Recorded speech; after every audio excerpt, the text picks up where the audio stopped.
अस्सलाम वालेकुम। 26 मई 2024 की रात रफा में तकरीबन 8:45 पे इसराइल ने रेफ्यूजी कैंप्स पे एयर स्ट्राइक की, जिसका निशाना सिर्फ मासूम बच्चे और औरतें बनी। पर इसराइल हमेशा की तरह विक्टिम कार्ड खेलने की बजाय इस बार अपनी गलती तो मान गया, फिर भी यूनाइटेड नेशंस इस पे आज तक खामोश है।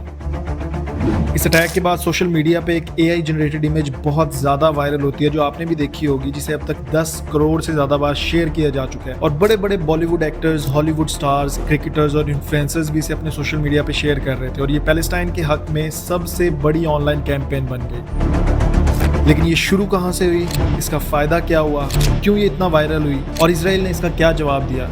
Let's dive into the details. All eyes on Rafah. All eyes on Rafah. All eyes on Rafah.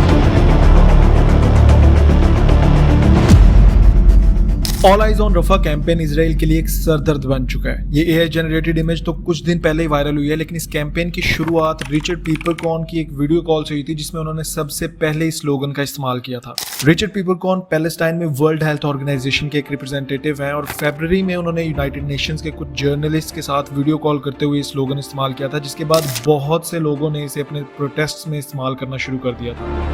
लेकिन 26 मई 2024 के एयर स्ट्राइक के बाद मलेशिया के एक इंस्टाग्राम यूजर ने आर्टिफिशियल इंटेलिजेंस की मदद से एक इमेज जनरेट की, जो देखते ही देखते इतनी वायरल हो गई कि बॉलीवुड में माधुरी, करीना कपूर, आलिया भट्ट, वरुण धवन से लेकर हॉलीवुड में दुआ लिपा, बेला हदीद, क्रिकेटर ट्रेविस हेड के साथ साथ 10 करोड़ से ज्यादा लोग अब तक शेयर कर चुके हैं। लेकिन यहाँ एक इंटरेस्टिंग बात यह हुई कि इसराइल की तरफ से भी इस इमेज के रिस्पॉन्स में एक इमेज बनाई गई, जो एक इजरायली लड़के बेंजामिन जेमन ने अपलोड की। इस इमेज पे एक हमास का सोल्जर और एक इजरायली बच्चा दिखाया गया और वर्ड्स लिखे थे, where were your eyes. Upload करते ही तकरीबन 5 लाख के करीब लोगों ने इस इमेज को शेयर किया, जो जाहिर है इजरायली लोग ही थे। अपलोड होने के ठीक एक दिन बाद इस इमेज को इंस्टाग्राम से डिलीट कर दिया गया और बेंजामिन जेमन का अकाउंट भी बैन कर दिया गया। लेकिन सरप्राइजिंगली एक बार फिर से इस इमेज को मेटा की तरफ से लाइव कर दिया गया, ये कहते हुए कि it does not violate our community guidelines, और इसलिए हम इसे वापस लाइव कर रहे हैं। हमारे सिस्टम से शायद कोई गलती हुई है जो इसे डिलीट कर दिया गया था। इस छोटी सी बात को आप अच्छे से समझ सकते हैं कि क्यों दोबारा इसे लाइव किया गया। अब यहाँ सवाल ये बनता है कि आखिर इस तरह की कैंपेन्स का फायदा क्या होता है और अभी तक इन कैंपेन्स ने हासिल क्या किया। 3 मेन ऑब्जेक्टिव्स होते हैं इन कैंपेन्स के पीछे, जिनमें से 2 ऑब्जेक्टिव्स अभी तक ये कैंपेन्स हासिल कर चुकी है।